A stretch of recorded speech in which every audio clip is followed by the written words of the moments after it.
on That Other Virus, Our Humanity in Crisis. This is a webinar exploring responses to racism, prejudice, and discrimination within us and around us. I'm Rob Corcoran.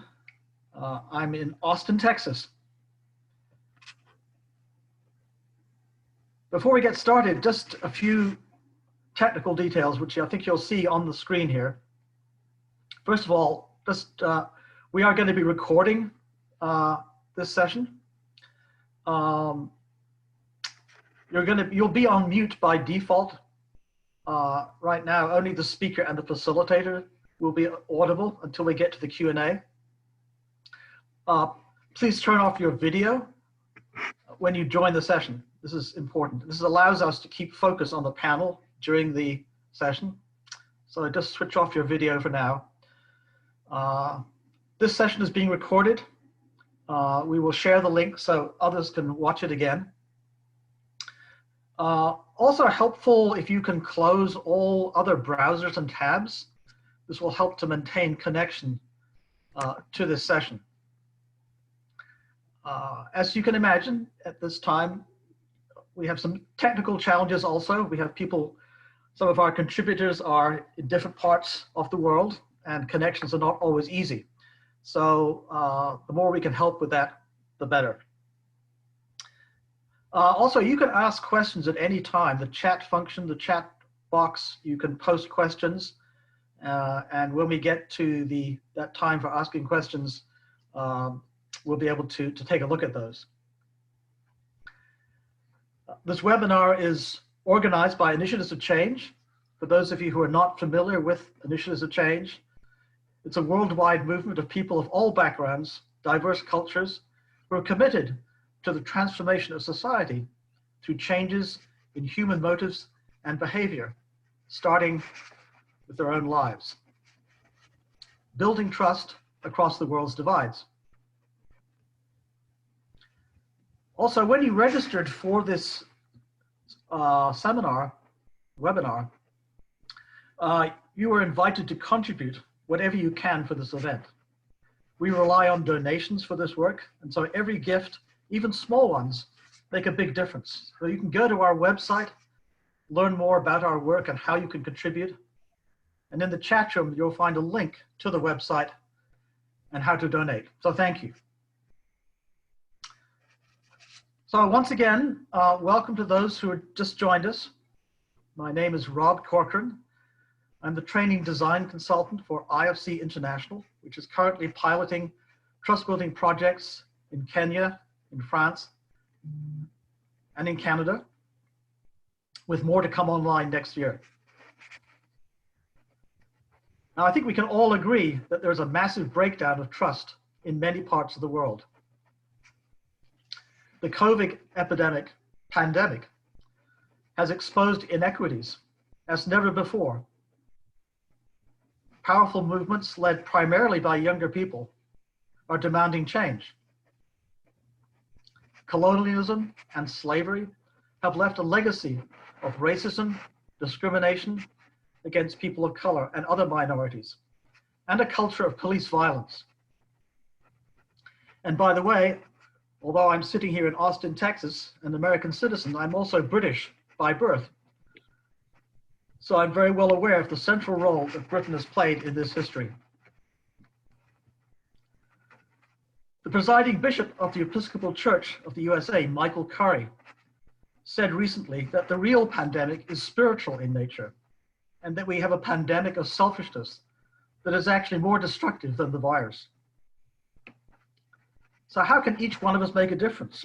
How can we engage in truth-telling without blame or accusation? How do we build trust and the partnerships necessary for achieving just societies? How do we overcome the false narrative of human hierarchy with a vision that supports collective healing and transformation? The late Congressman John L. Lewis wrote in his final message just a few days ago that hope lies in the millions of people who have decided to lay down the heavy burden of hate, the heavy burden of division, and in ordinary people with extraordinary vision. I think it's fair to say that none of us knows the answers to the challenges we face. We're all on a journey. So join us as we explore these questions with three people with vision from USA, from South Africa, and the UK. Reverend Sylvester T. Turner comes from Richmond, Virginia, where he pastors a church. Richmond was the largest domestic slave market in the United States in the first 50 years of the 19th century, and it became the capital of the Confederate States during the American Civil War.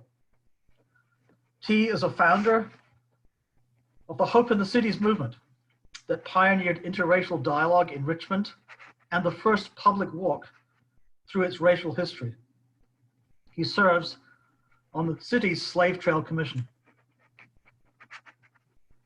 Natlapa Umpabala was a freedom fighter who became an elected official in the new South Africa.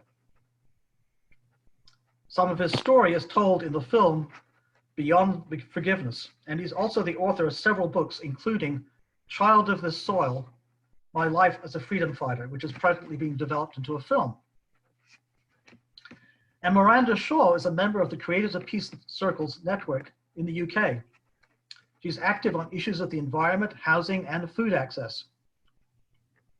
So welcome to you all. We've gathered here today not to give speeches, but to share experiences and to engage in conversation amongst ourselves and hopefully with all of you. So let's get started.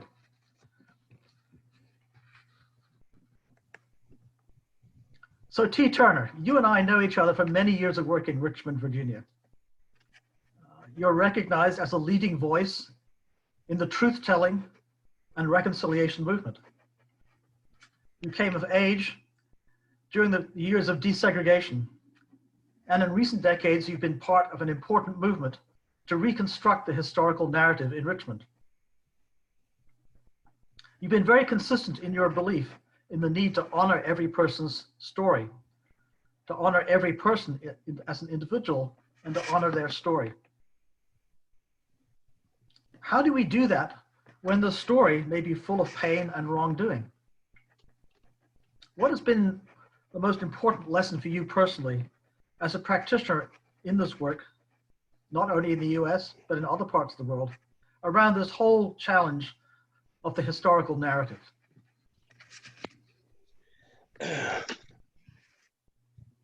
That's quite an interesting question, and I've given a lot of thought to that question over the last few days, and I don't know if there is one lesson that I've learned.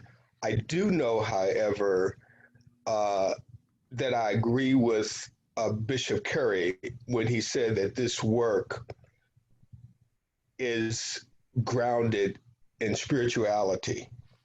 I think that may have been the greatest lesson that I've learned, because it's through my spirituality that I've been able to continue to do this work. I've learned not only from my own personal experience, but I've also learned from the experience of others. One individual that we have highlighted over the years doing this work is a former Richmond lay person by the name of John, who talked about being a bridge builder. That have stuck with me, and it's helped me to create a foundation to do this work.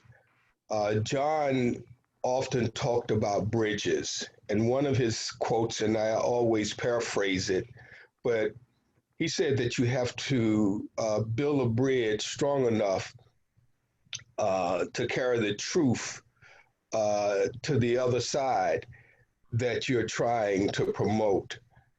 And with that understanding, it's been about making sure that you have the right foundation, the right um, fortitude, um, the right balance to do this work. And then and having that foundation and having um, that balance, you have to, first of all, get yourself out of the way to do this work. John Coleman got himself out of the way to do this work. So if we're talking about addressing this issue as a practitioner, this work is never about you. This work is about you being a servant to others. And when you are a servant to others, um, you're able to tame your emotions, because when you're doing this work, you bring your own emotions into it. And if you are a practitioner, it's not about you, it's always about the people that you're serving. So when we talk about building the right foundation to do this work, we have to talk about how do we get ourselves out the way. And then you have to be able to understand the history of what you are addressing. And if you are unaware of the history is always in the room. So if you understand the history, you can understand how to unpack that history. And as you work to unpack that history, John Hope Franklin said that you have to be able to tell the unvarnished truth. And if we're going to tell the unvarnished truth, you have to tell history as it really was, and not necessarily how it was written. And So if we're going to let me just pick up on both those points. I mean, your first point seems to be really important, which, as I heard you say, it had to do with we have to do our sort of own inner work and be yes, solidly rooted in where we are, self-awareness and so forth. And then this question of history and the complexities of history, um, which I know you've done a lot of work around. Um, and obviously, right now, a place like Richmond has been much in the news. We've all seen on television, the protests around the Confederate statues on Monument Avenue, for example, right? And those are now coming down. But where do we go beyond the removal of statues, right? I mean, what's the deeper work that has to go on after we've taken down whatever statues we want to take down? I mean, that alone is not going to solve the problem, right? So where, in terms of the historical narrative and its implications, where do we go from there, from beyond just the removal of false narratives? well, the challenge that we face, um, and the goal that we need to have before us is how do we address the social construct of these institutions that are in place to sustain the hierarchy that we are fighting against. Uh, During this time, I've never heard the word structural or institutional racism used uh, as much, which I think is important. But this issue is so deep and it is so wide that if we don't address it in sections or in areas, we will miss this opportunity. And each one of these social constructs and social constructs in the police force, the social construct in the corporate world, the social construct in the banking institutions, all of these social constructs sustain that hierarchical philosophy. and ideology.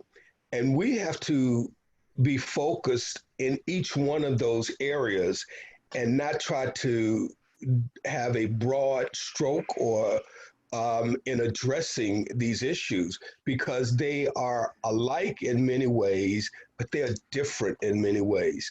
So, in our police department, for example, how do we engage them? How do we address the social construct that they operate from that will build community relationships? Because if you don't build community relationships, you will never be able to solve the problems that we are trying to address that exist within the police department. Because you can't protect and serve um, and not have the community's involvement in doing that. The police officer's goal is to, to get home safe. So you can't get home safe if you don't have the community supporting you. So we have to be able to get into the guts of these social constructs and begin to address change from that place. How do we create opportunities within those constructs to move into the future in a way that there is equity? So we'll come back to that in a minute. That's really this whole question of focused strategic work Right. is really important, right? And understanding the social constructs that we're trying to impact, and then how do we do that? Your point about building the bridges of trust. Clearly, we're going to need some very strategic, diverse partnerships in order to achieve the kind of Yes. systemic change that you're talking about. So let me just go to Lutlapa to respond to some of this. I mean, the world was astonished and inspired by the transition to majority rule in South Africa and the work of the Truth and Reconciliation Commission. But I think it's fair to say that in many ways, South Africa is still deeply divided by race and perhaps more so by class. Corruption is a serious challenge. In a conversation a few days ago, you said to me that in your experience, prejudice is not confined to just one racial group. So what kind of leadership is needed now, and what are you learning personally about all these things? I think you've got to take yourself off mute, Lutlapa. Lutlapa, I think you're on mute. Can we unmute Lutlapa?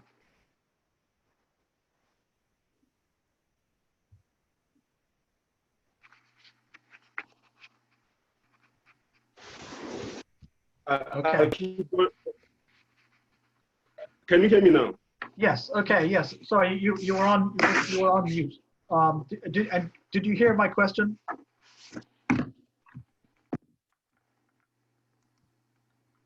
Well, I can figure out some parts I did not hear, but in the interest of time, let me just go straight to it. You can hear me. Can you hear me? Yes. All right. Yeah, of course, prejudice, I thought it was a monopoly of white people until one day in exile, we were playing a football game between us freedom fighters who were living in a refugee camp and the neighboring community of Khoisan people, Basara, what internationally are miscalled the Bushmen. And in that game, I think they outplayed us and they should have won the game.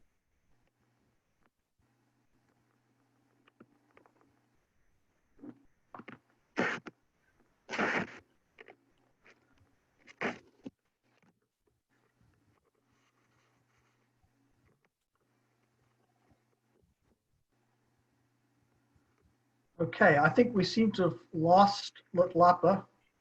I'm sorry about that, folks. This is one of the technical challenges that we are facing. Hopefully we can pick it up again a little later. Miranda, let me go to you. In the UK, No.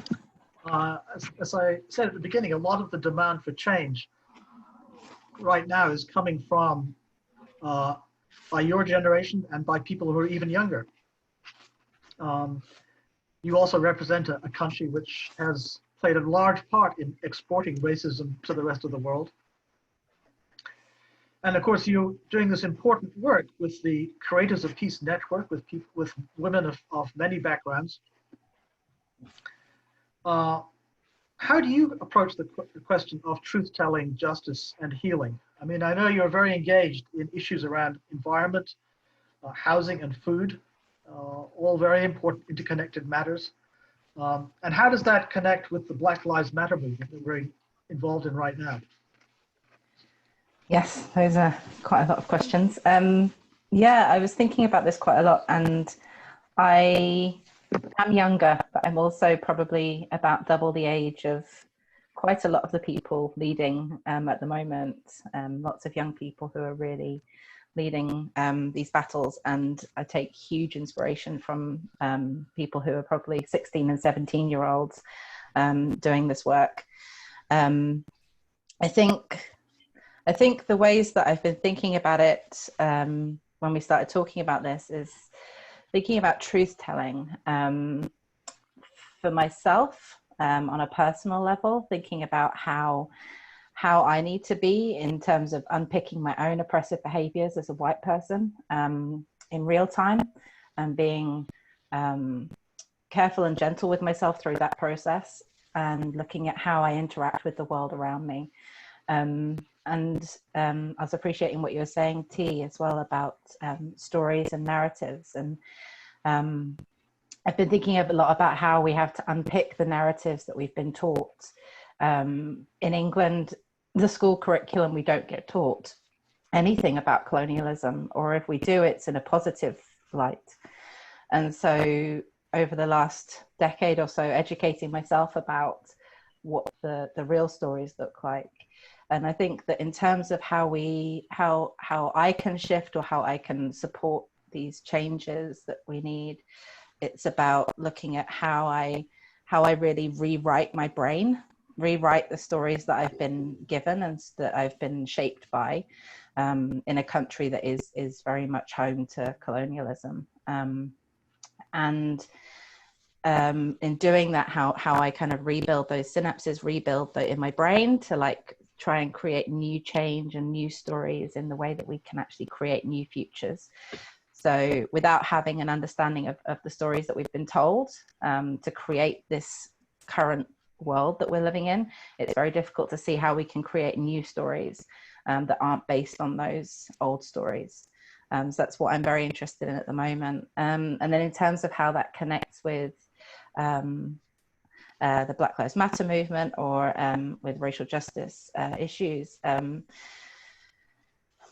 the way in which we connect what we've been taught to who has what and why, and the importance of looking at those stories in terms of who has access to food, or access to safety, or access to housing, or resources, is really important in terms of how we practically look at creating change as well. So I think there's a kind of joint up thing there around that. And then in terms of healing and trust, it's about, for me, it's about really putting like our action where our words are. And this comes through for me in Creators of Peace. You know, one of our taglines is words to action. So it's very much for me about how we build trust together, is about actually standing with each other and listening to each other and really hearing what each other have to say in these really challenging and potentially beautiful changes that we can make together when we actually pay attention to what each other are saying. Yes, and then in terms of our behavior, like obviously we all need to change our behavior. And for me, learning about, so I burnt out as an activist a few years ago, and that taught me a lot about my behavior coming out of a kind of capitalist way of thinking that I need to be most productive all of the time, and changing that and shifting that and thinking, how can I act from a place of change? How can I act from a place of joy? How can I act from a place of love and compassion with myself and with each other? Has really changed the way in which I engage with all of these issues, and able to actually try to create new ways of acting in the world. So, I mean, yes, I mean, you've made several really important points there. And I think both you and T have referred to this need for personal authenticity. Are we walking the talk? You know, what do we bring into the room? Being aware of all of that. This whole question of the power of story that you referred to, Miranda, and the way the brain works. One of our colleagues in the United States often says that, you know, our brains are wired for story. We may forget all the data, but we will remember the story. And it's really hard and we're experiencing that now in the USA in many ways in our public policies. It's very hard to get people to believe the data if they're operating from a different narrative, a different story altogether.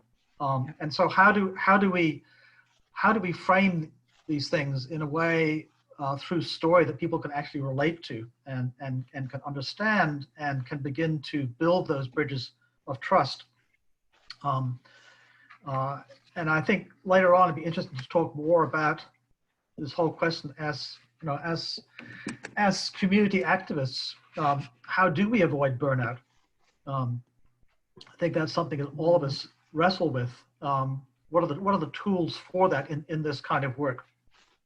I wanted to go back to an earlier point, which really had to do with this whole question of hierarchy. And I guess one of my questions to both of you was, does everything have to be determined through the lens of racial power and group identity? I mean, we seem to be in this place now where everything is now becoming viewed through the lens of racial power and group identity. And clearly, the whole issue of identity is incredibly important. At what point does the focus on group identity become an obstacle to building the kind of trust and relationships that we need? Did either of you have any sort of insights on that?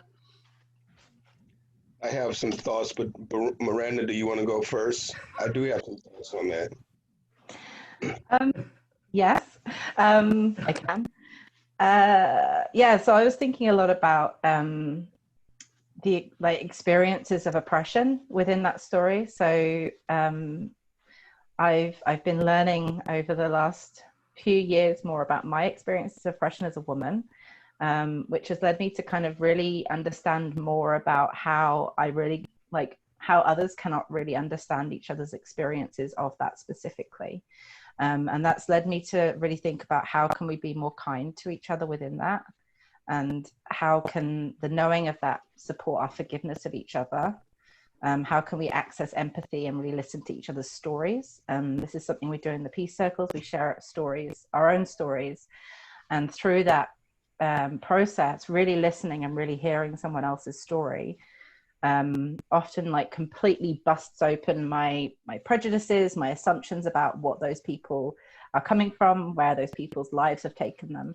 And for me, that's a kind of a deepening of knowing that person's life story and experience. At the same time, though, the question of identity can then wrap us up into feeling like we need to stick together and fight this other group, and that then gets into a slightly different conversation. But in terms of the lens that we're seeing things through, it feels really important to be changing those lenses, changing our glasses, really thinking, what is it I've been taught? What am I seeing here in this situation? And what does that mean what's the sense that I'm making of this situation because of the lenses I'm wearing when I'm looking at what's happening in the world, or what's happening in my community, or what's happening in my country, and being able to change that lens and say, right, okay, yes, this is a racist lens that I've been presented with throughout my life. How do I change that? How do I actually listen to other communities' truth and stories so that I can change that lens myself? Thank you, Miranda. When I think about the question that you asked, Rob, one of the first things that came to my mind was that statement or question in and of itself is a statement of how impactful race have on us as a world, as a country, as a community. But then there is this fine line for me between race and class, and oftentimes they do overlap. So the question of whether race is at the root of all of our problems can be debatable, but doing this work, race have a tendency to infiltrate whatever issues we are dealing with, because when we begin to talk about the status of hierarchy, there is a supremacy that is always in play whenever you are engaged with the dominant culture. So we could say that there are threads of racism in most things that we engage in, most issues that we are challenging. But while everything is not racist, threads of racism will show up the deeper you go, because I talk about things in terms of layers. And on the surface, it may not be racist, but as you begin to peel back layers, the spirit of supremacy will eventually show itself in almost every case, because it comes out oftentimes when the dominant culture or the dominant group or the dominant individual's power base is challenged. So whether race is at the forefront of all of these challenges is one thing, but threads of it exists in so many things. That's why when I talk about race, I talk about it being deep and being wide. So when we start talking about colonialism and slavery, which is very comparable, you will find that the root of that is tied to either class or race, and the waters get muddy the deeper that we go. Yes, indeed. Well, it's a huge topic. I wanted to ask Miranda, really both of you, in this whole process of healing, reconciliation, is there a particular sequencing in which things have to take place? I mean, for example, in your work, do you find that there is a role for forgiveness? Is forgiveness dependent upon repentance and the acts of repair? I mean, what is, because there's a lot of debate right now. In fact, certainly in this country, the word reconciliation has sort of gone out of favor. People talk more now about healing. but this whole process of acknowledging the wrong, repenting, apology, the role of forgiveness, the role of the acts of repair. Do you think there's there's a particular sequence of these things, or are they all just ingredients which happen at different times? I know this is it's a complex question, but I'm asking it because I'm often wondering about it myself. Sequencing. I don't know. I think I'm by no ways or means an expert at all. I'm very much at the beginning of a very, very, very long journey that will take me through at least the next life, or this life. And I think for me, it's been about listening, checking myself, and also forgiving myself when and being kind to myself in those moments of realizing, like, oh, okay, yeah, I got that wrong, or oh wow, okay, this is a whole bunch of stuff that I've been carrying around, or behaviors I've had my whole life that are actually racist, and how do I unpick those and change that behavior? So not going into offended mode and going into how do I change this mode, and so listening harder and checking in with myself. So for me, the word forgiveness in this context, I would say I can only really do with myself. And in terms of healing, it's like, or in terms of how we do this journey, I think it's probably just messy, but not in like a bad way. It's like lots of different threads, like you were talking about, T, like that, you know, the deeper you go, the messier it is, and taking it with, I think, yeah, the word that just keeps coming up for me is kindness. Like, how can I be most kind in my actions outward and also inward? And how do I do that work with compassion and kindness? I don't know if there is a sequence. I do think there is a process. And I think that is important. Earlier, we talked about being practitioners. And one of the things that I was alluding to as a practitioner, we are called to serve the other. So when I think about a process, as a practitioner, the process is driven by the group that you are working with. And if we apply the tools that we have to the needs of the people, you will find a process that is consistent. And that process is about creating a safe space to deal with these difficult issues. The process is about addressing that history in an unvarnished way. The process is allowing everybody's story to be relevant. I don't have to agree with your story, but we don't get to that place that we call healing when you are the victim and I'm the victimizer, or vice versa. We have to get to a place where we validate the stories of others. And when we validate their story, then we can begin to unpack that story.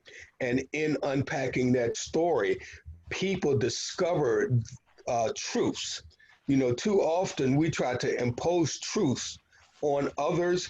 And the reality is change happens when people discover that truth. When I do trainings or lead trainings, I will remind people we're not trying to have people do a 180. All we're trying to do is get that needle to move 4 or 5 degrees so they can begin to see something different. And then they can think different, and then they can do different. So when we talk about sequence versus process, the process is making sure you're able to create an environment where we can talk about the width and the depth of this great challenge that we're confronted with, and address it in a way that we can heal. Because if I've inflicted pain on you, I hurt as well. I just don't know it. Or an example that I use is, you can't put me in prison and not put yourself in prison, because you have to have a prison mentality to sustain or to keep me in prison. So at some point, we have to realize that we're all affected by the issue that we are addressing. So whether there is a sequence as opposed to a process, when we get to the process, how we rearrange the sequence is often driven by the challenges that we are faced in that situation and the individuals that are in that room, because we all bring unique histories into the room. We all bring unique experiences to that table, and those experiences are valid for you. They may be offensive to me and others. They may even be wrong, but they are valid to you. And when we're able to at least validate who you say that you are, then we can begin to work toward change. And change is a byproduct of you being able to see something that you didn't see before we started this process. Thank you. Thanks both of you. A big topic. We're going to go to questions from our audience, but before we do that, I just want to see whether we can get Letlaba back online. I think he's hearing this now, and I'm not sure whether he can speak with us. Letlaba, if you're able to get yourself on audio, I know that you've been following this conversation. Is there anything that you would be able to share with us at this point?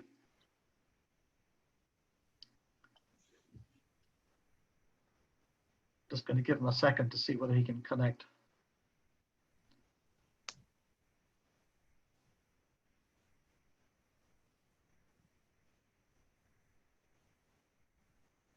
Okay, well, hopefully we can get him a little later on. What I'm going to suggest now is that we take a moment of quiet just to reflect. We've covered a lot of topics. Obviously, we could go into much more depth on all of these questions. We haven't even addressed the whole question of historical trauma and the need for awareness around trauma, for example. How do we deal with that?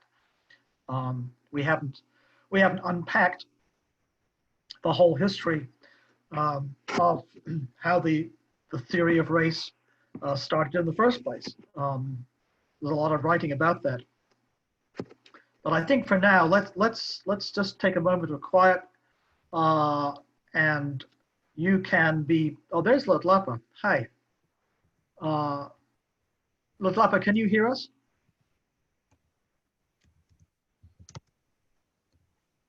This is the challenges of technology. Letlapa, can you hear us? I can hear you, but you wonderful, can't hear me. wonderful. Can you? I'm sorry we've had these technical challenges. I think you've probably been able to hear some of the conversation thus far.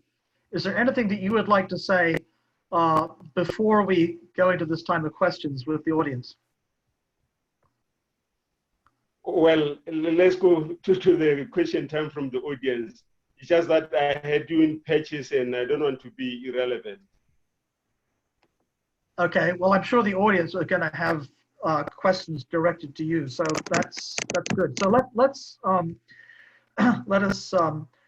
be quiet for 1 minute, and then, as I say, you can use the chat room to post your questions, and we will respond to those. I will ask our panelists to respond to some of those questions. Thank you.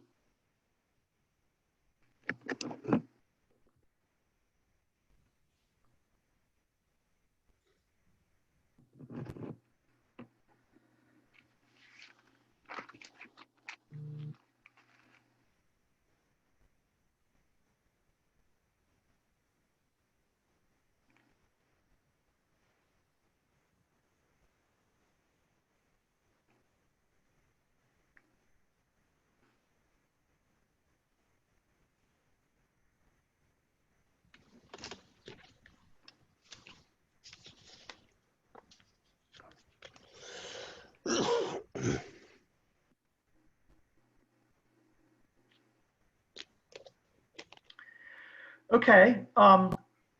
I see Randy Ruffin has a question here. It's directed to T. I wonder whether we might actually also direct this question to Lutlapa. Randy, would you like to unmute yourself or unmute your video and be able to speak your question? Can you come back to me, because that is Dick's question, in fact. It was what? Okay, so we'll go to John Bond. John from the UK, would you like to? I see you have a question here for Lutlapa. Would you like to put that question on the screen to verbalize that question? Well, I'm interested. Lutlapa is a man who's fought in the freedom struggle and fought violently, and now he's in the new South Africa, which still has plenty of racism, as do all our countries. And I'd be interested to know, how is he tackling racism today? Over to you, Lutlapa.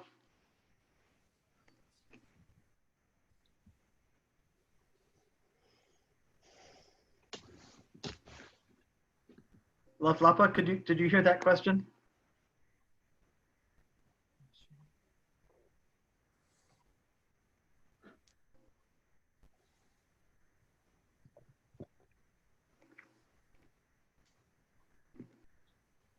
Seems to have frozen up again.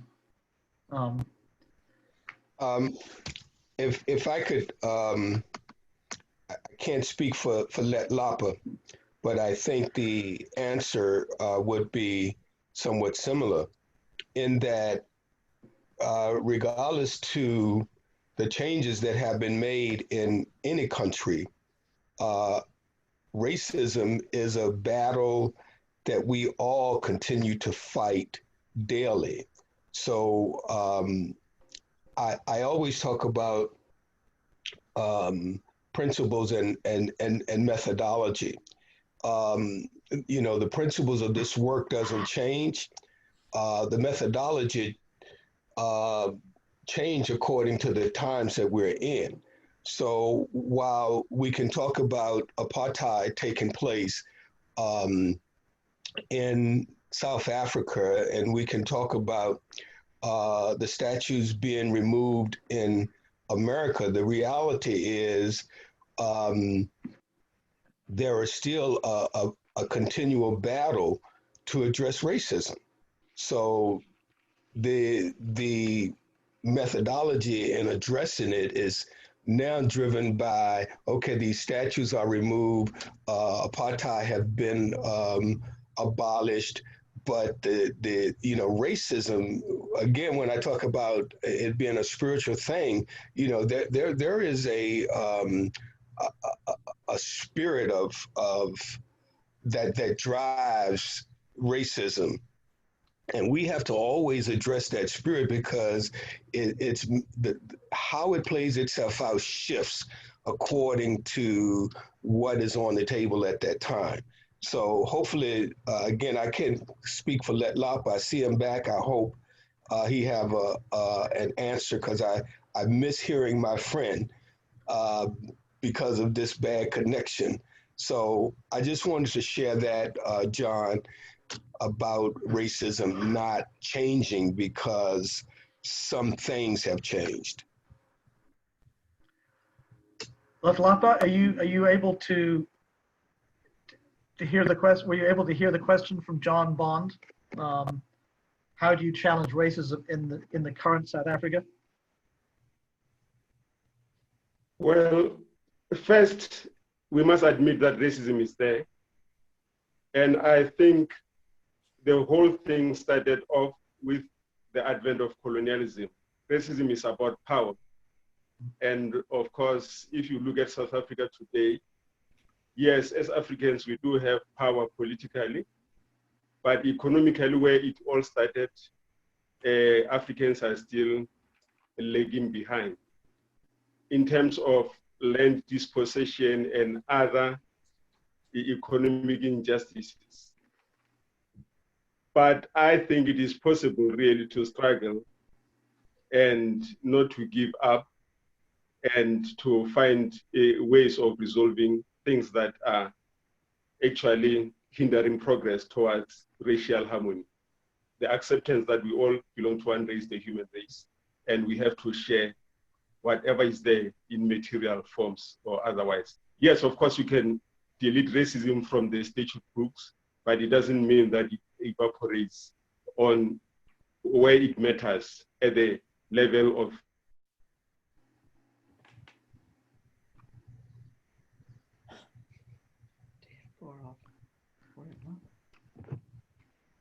Thank you, Latlapa. It may help if you turn your video off, we may get a better connection. But I thank you for that. I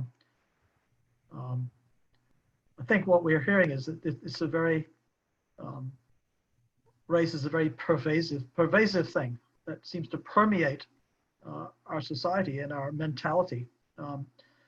The American author Isabel Wilkinson just brought out a new book with the title of Caste, C-A-S-T-E, and she really describes racism in terms of caste, the bones on which our society are built, and she compares it actually to the American experience, to the treatment of Dalit people in India and Jews by Nazis in Germany. So it's a very profound thing. And how do we, this whole question of how do we overcome this false narrative of a human hierarchy, which tends to dehumanize the other group, and come to a point where we can really value the unique contribution of every human being. There's a question here from Mike Smith. Mike, would you like to voice your question? Mike Smith in the UK.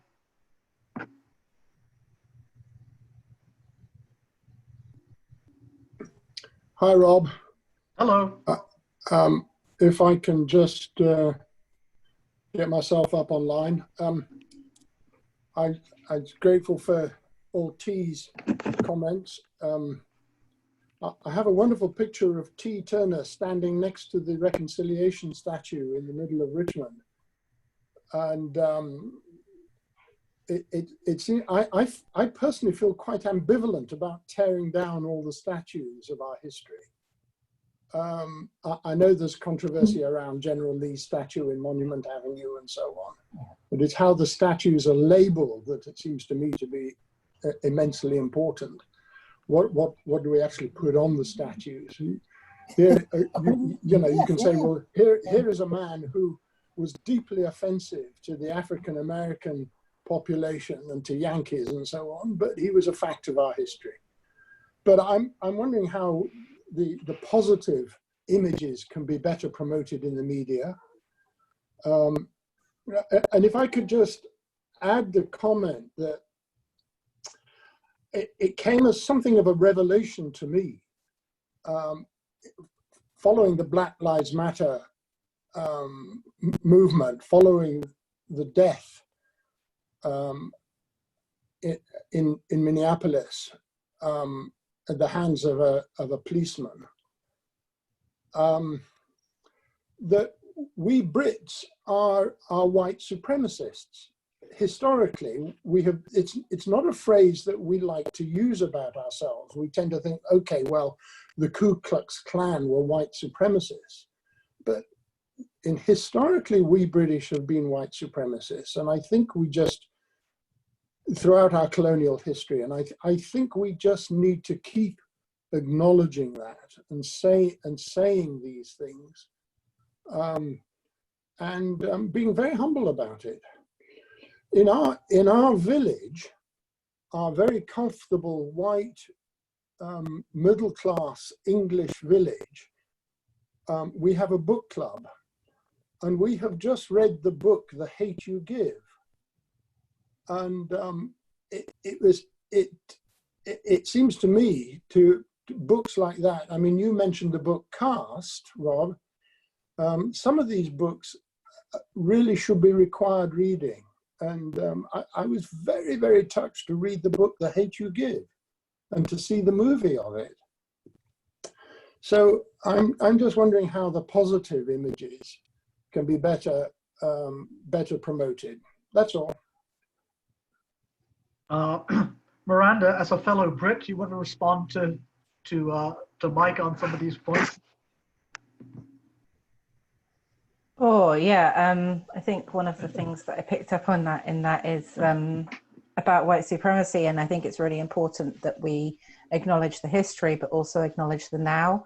And for me, it's a really important part of how we think about not only being allies, but also in terms of being accomplices, in terms of the actions that we can take to actually fight with and support, but also acknowledging within the now what's happening in terms of what's happening in the world, what the repercussions are ongoingly of colonialism, white supremacy, and the role of the country that I live in.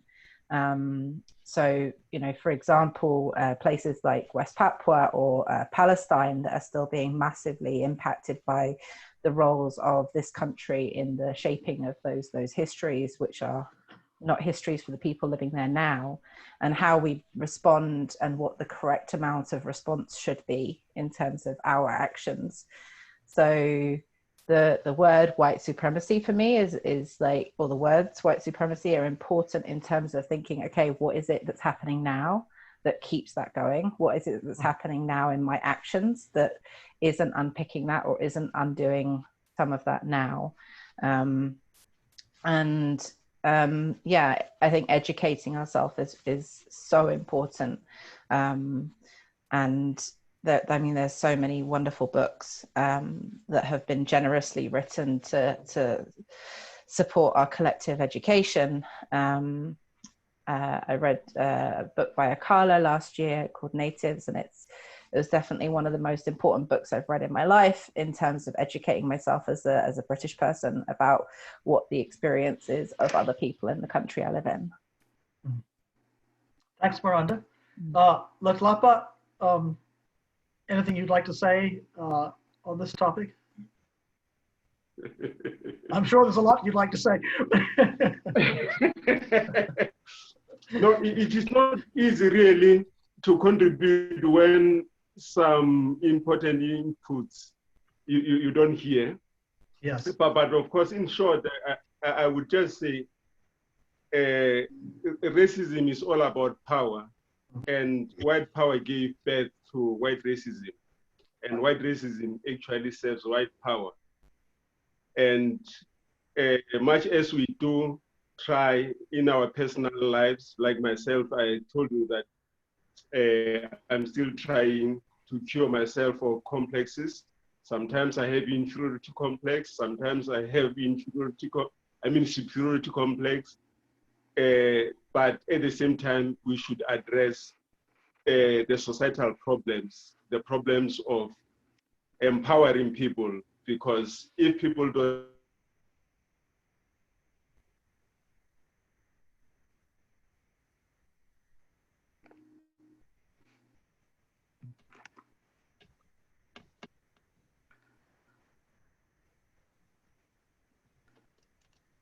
Oh, I think we lost Latlapa again.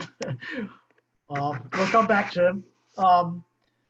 I see there's a couple of comments here, and I think Barry Hart made some comment that I saw in the chat room in the US, which had to do with the whole question of economic justice, because it might be good to address that a little bit.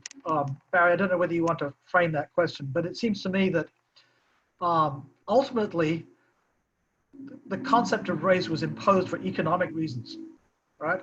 Certainly in the United States, in order to justify the treatment of Africans, we had to build this narrative of a human hierarchy. That was the only way that so-called Christians could justify what they were doing, because our entire economy was built upon forced labor.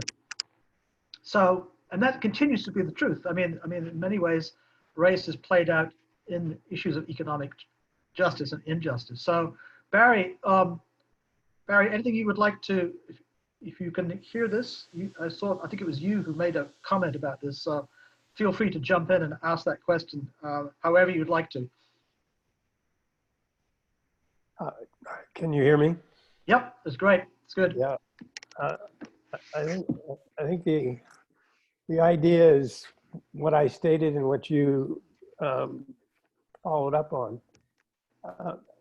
If these systems are built to maintain capitalistic power, then they're going to impact so many people in the process. And if you want to maintain that power, you have to almost maliciously develop an economy that goes back to slavery, obviously, or enslavement. But if you think of after World War II, the redlining aspects here in the United States, where African Americans couldn't get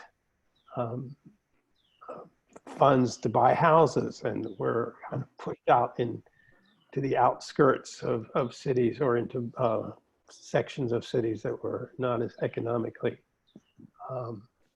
wealthy. I mean, where this attitude comes from is just incredible. I mean, I understand that people, we need to live and we need to survive, but to survive over and above other people really makes a huge question in my mind. Why? Why don't we see the beauty of diversity and use that diversity in a way that supports us all? So that's a comment, but if people would like to respond to that comment, I'd appreciate it.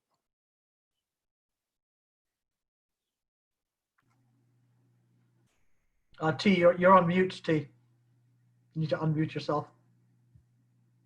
Yeah, there you go. Okay. As Barry was talking, and I mentioned earlier about at the base of racism is sin, and that sin is greed. And we have to deal with that as the base. Then I think we can begin to deal with the effects or the impact of it. One of the things that left a profound impact on me was in 2004, I went to Liverpool to receive the reconciliation statue for the city of Richmond. And I will never forget that I was privileged to go into the basement, if you will, of the museum, and the curator pulled out some artifacts, and among those artifacts were maps from Virginia and ledgers from the trade itself, and they were dated 1700. And as we were about to leave, the curator said, 7 or 8 of these families are still in control in Liverpool today. And at that point, it dawned on me that we are not dealing just with greed. We are dealing with an ideology to sustain that greed. What we have been fighting against for so long is that ideology. And that ideology plays itself out in the various social constructs that we deal with in our communities today. And all of those social constructs are designed to sustain that ideology, to stay financially in power. And of course, when you stay financially in power, supremacy is the order of the day. So we have to begin to at least understand and work at this ideology so that we can get to this place of healing. Everything that we're talking about, all of the questions that that have come across the screen that are very deep and very important, it all deals with that ideology that's been created. And the sad part of this is individuals that operate in that place doesn't care whether we are black, white, brown, green, or blue. They care only about sustaining that power and making more money in doing it. So we have to begin to recognize and wrestle with that ideology so that we can now begin to at least address it. And in order to address it, we need all of us. Lapa said earlier about, you know, the change in South Africa brought about change in one way, but nothing changed in another way because there's an ideology to sustain that wealth and to sustain that supremacy that we have to address. Lapa, South Africa was referenced again there. Did you hear what T was saying? Would you like to respond to that in some way? He's muted. He's muted, yeah. Yes, Rob. Go ahead. Did you hear what T was saying there? Is there anything you'd like to comment on in response to what T said? Well, suffice to say, I agree with him. I do agree with T, what he has said.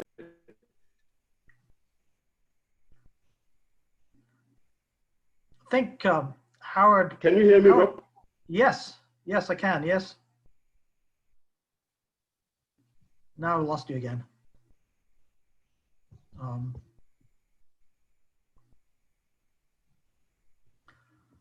Let me go to.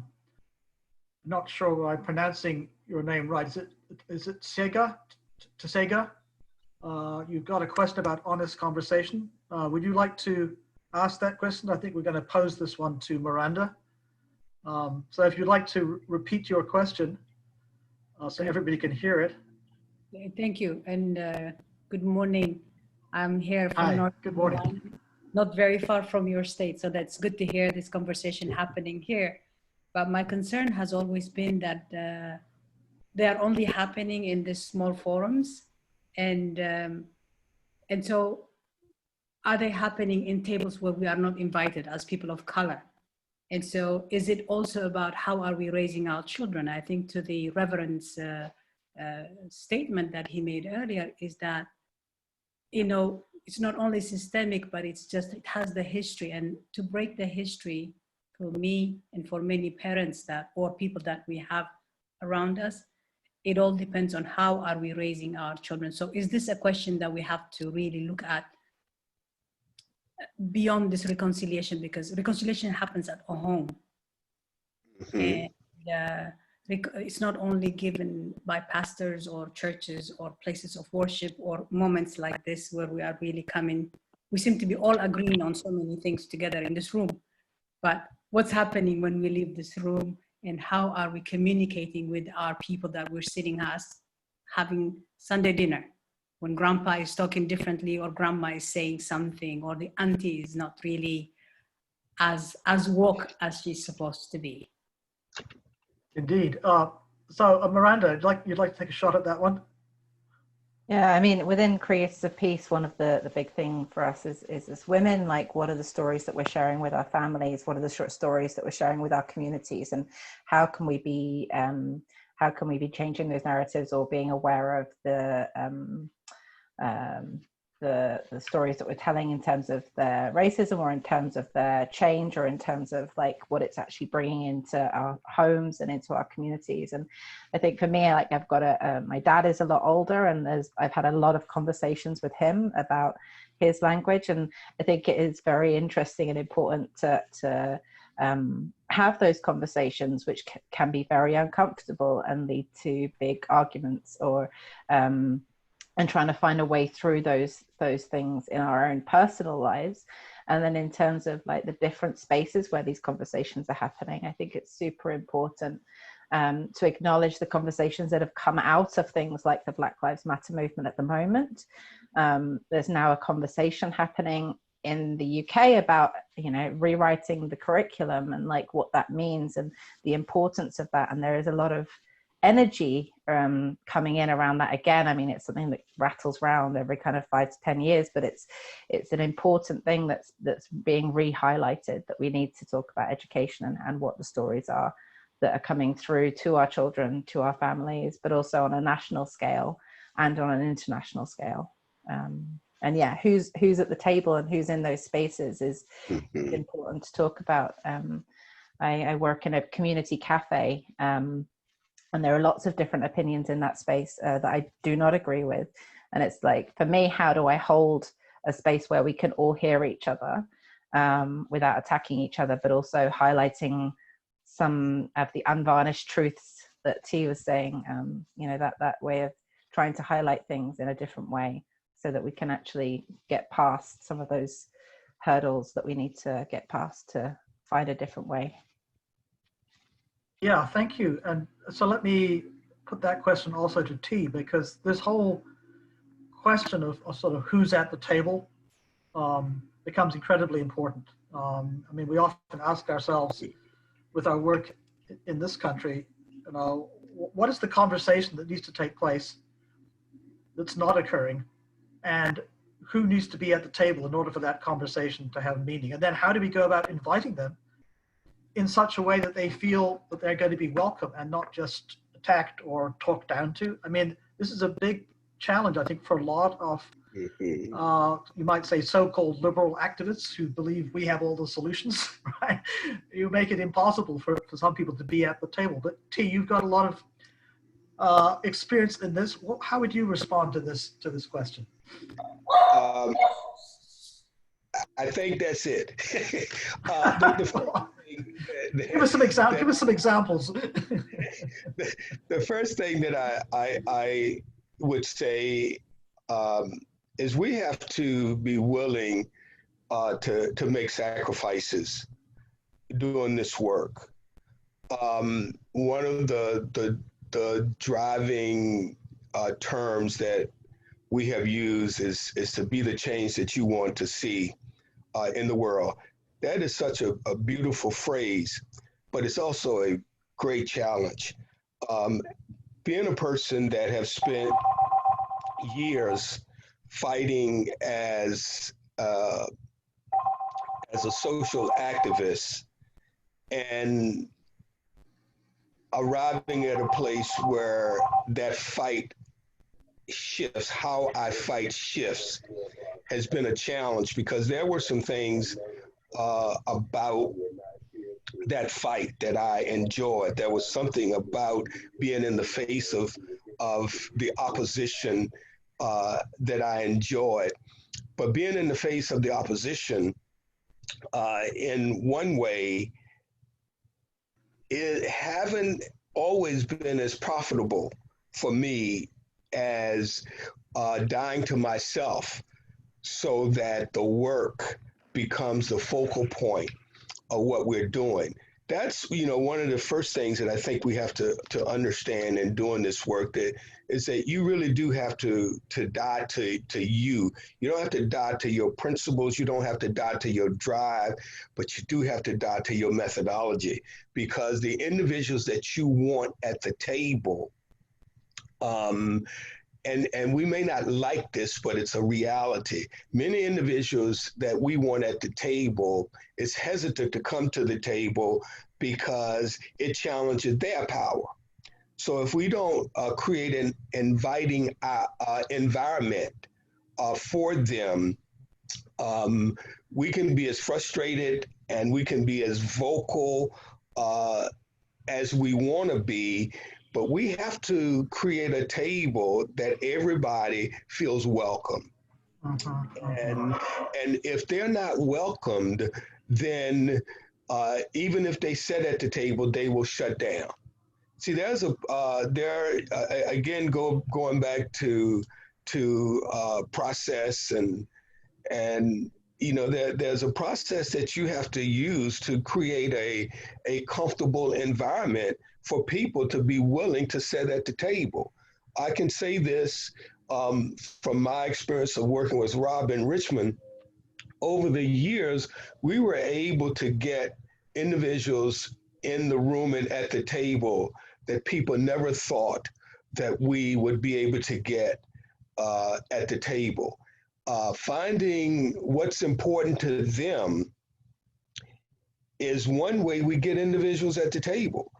We did a series for several years called Race, Reconciliation, and Responsibility.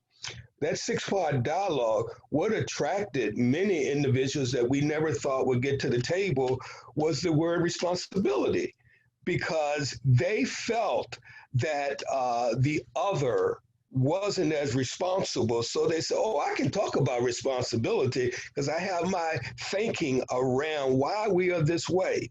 And once they got to the table, then we were able to unpack some things that helped them to see their weaknesses, and they became some of the greatest allies that we had doing this work. So how do we create the right environment for individuals to come together? And that starts with respecting their stories. We don't have to agree with their stories, but we want them to respect ours. We have to respect theirs.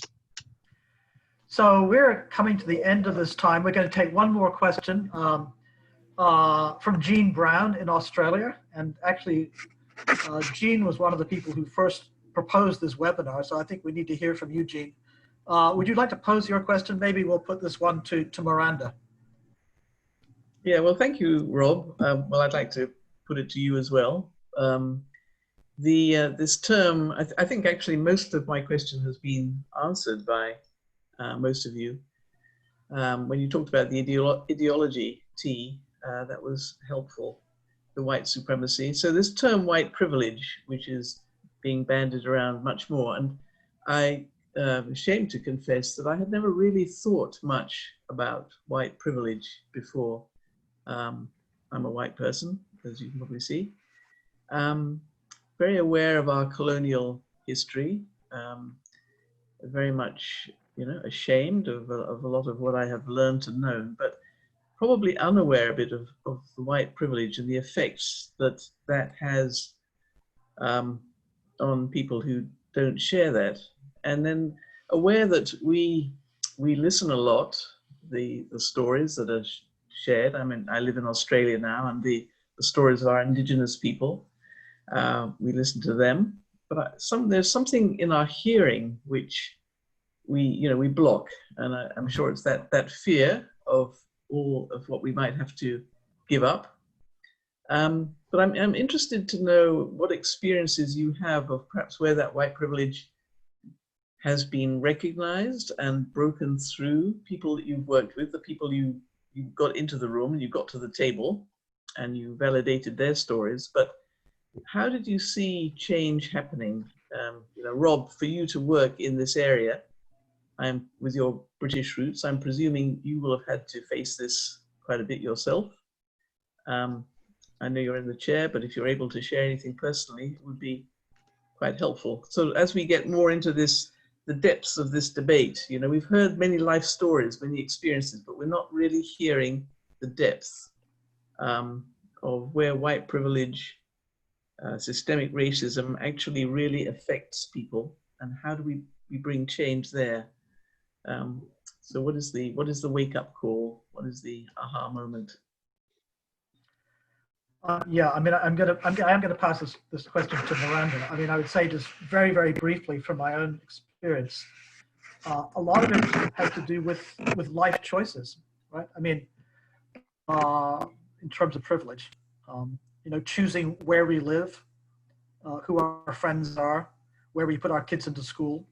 I mean, for us, these are very practical questions, because by the time we got to Richmond, most of the white community had abandoned the public schools. And so our kids were minorities in their schools. And that was a conscious choice that we made as part of our understanding our white privilege, was to be willing to participate in the schools, living in an integrated neighborhood, despite the opposition of some of our friends. And this, on a very sort of everyday basis, I think, it's amazing how culture can sometimes blind us also.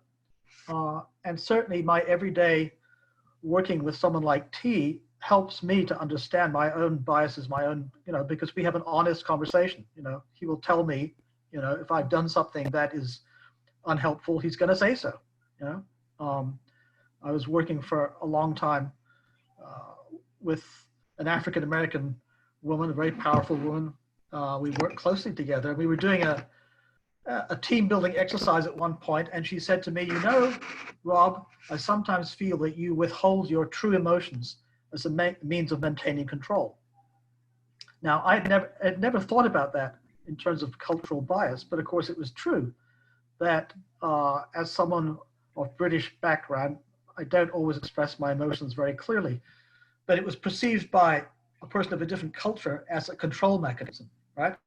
But these are sort of simple things, and we're all on this sort of learning journey, and sometimes they're big things and sometimes they're small things. I think the important thing is to remain open and recognize that we're all on a learning journey. We don't have to be defensive about it. But I'm going to throw the ball to Miranda.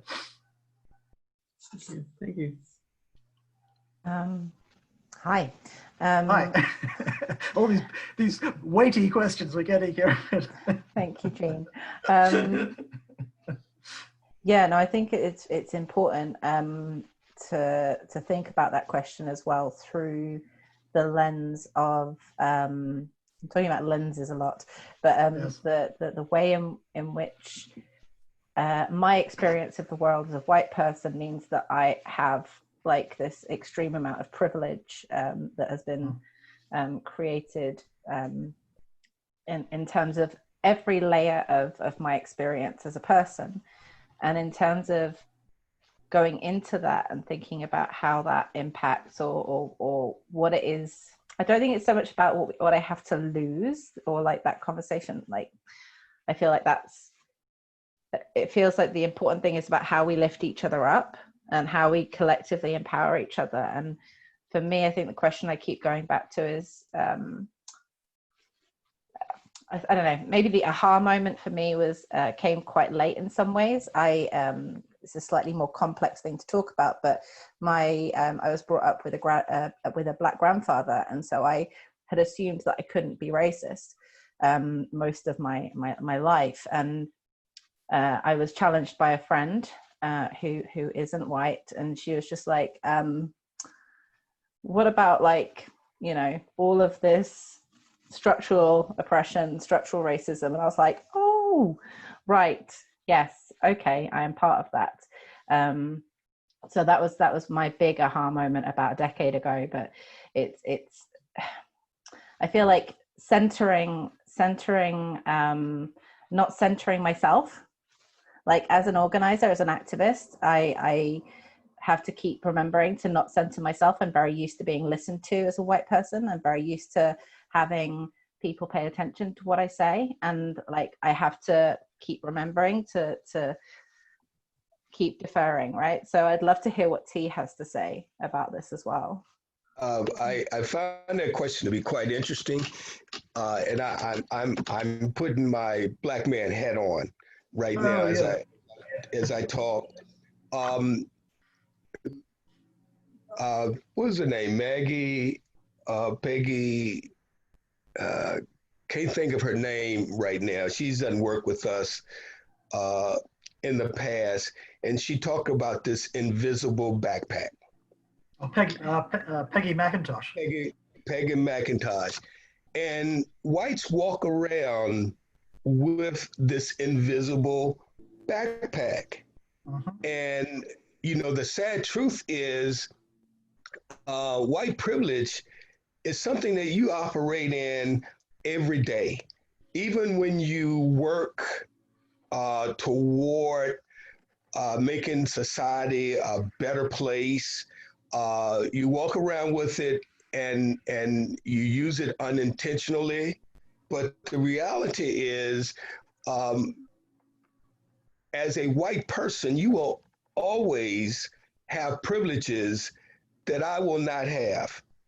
And it's not that you intentionally use those or unintentionally use those.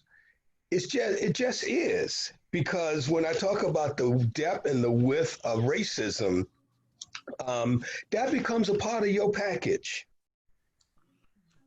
And we just have to realize that when Rob talked about the work that we have done together, this is an ongoing process. It's an ongoing challenge. It doesn't have to be a bad thing, but we have to realize it.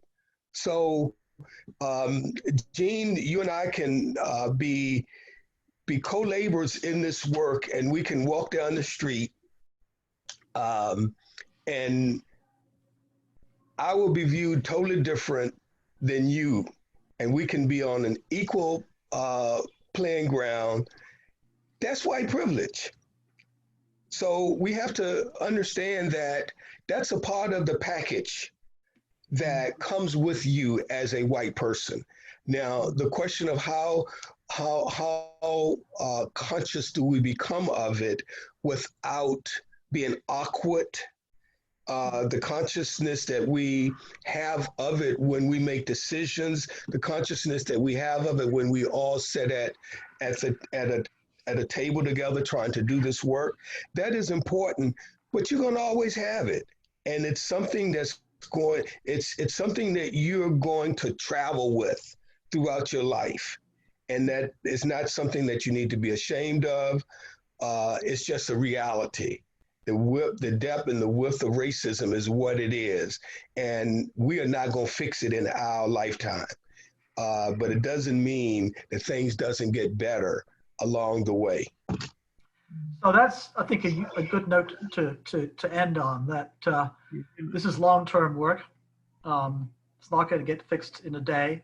But a final sort of literally sort of 10-second response from each of you, just really one thing, that what in recognizing this is long-term work, and sometimes it looks particularly difficult, sometimes it looks better, but what gives you hope? I mean, at this moment, what is the one thing that gives you hope?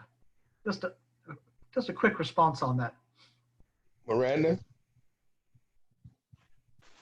I think the thing that gives me hope is young people, and also the possibility that we can connect the dots more. So working intersectionally to really cover more ground and more quickly. I think social media and things like TikTok, for example, are things that are really expanding young people's knowledge and wisdom around history, around what's going on around the world. It's, you know, things like TikTok are seen as very dangerous by the establishments. They're wanting to ban them. And in terms of these joint up things, like, you know, there's not much point in fighting for a better future if we don't fight climate change. There's not much point in fighting for much at all if we don't have a planet to live on. So connecting the issues of racial justice within the climate movement, and also throughout all of these different issues of how we live together, are vital in the ways that we talk about these things on any level. So connecting the dots and working together across generations feels hopeful and vital for any kind of future. Thank you. Thanks a lot. T. I think the thing that gives me hope is more people are at the table talking about this. We may not have the same focus in our conversations.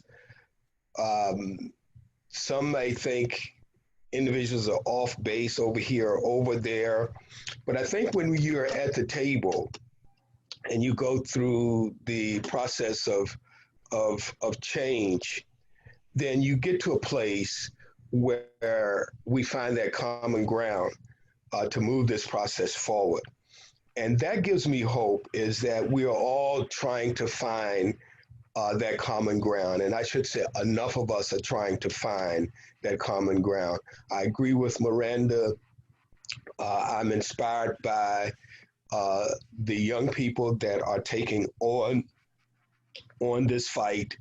That is important. And enough of them are beginning to seek the wisdom of the old to connect with the enthusiasm and the creativity of the young to make a difference. So I'm hopeful because there are so many different voices at the table right now. Thanks, T. Well, this is a big topic. It's a deep topic. It probably needs more than one conversation, you know. And I think we've scraped the surface on some of these questions. So maybe we can think about another conversation in September or something where we can perhaps go into some of these issues in more depth. Yes. But special thanks to you, T, to Miranda, to Lutlapa, and I hope next time, Lutlapa, that we can get you onto a good connection because you have so much insight to share on these topics. Thanks also to Olga, to Talia, to Elena, our tech team, who've helped keep us on track here. Much appreciated. We could not be doing this without you guys. And just to say that our international team is actively working to adjust to these current circumstances, working across multiple timelines, keep our network connected. In order to do this, as I said at the beginning, we rely really on donations. And so anything that you can give, big or small, to help us sustain this work will be hugely appreciated. In the chat room, you can find our website where you can make donations. Also, we will be back in touch. I can see there's a lot of comments and probably more questions in the chat room. We'll be collating all those, getting back to you. We're going to keep in touch and hope very much that you can join us for the next one. So with that, I thank you all very much. It's been great being with you. Terrific conversation. Until the next time. Thanks a lot. Thank you, Rob. God bless. Have a good evening. Thank you. Thank you, too. Okay, I'll bring you the jug. I'll bring you the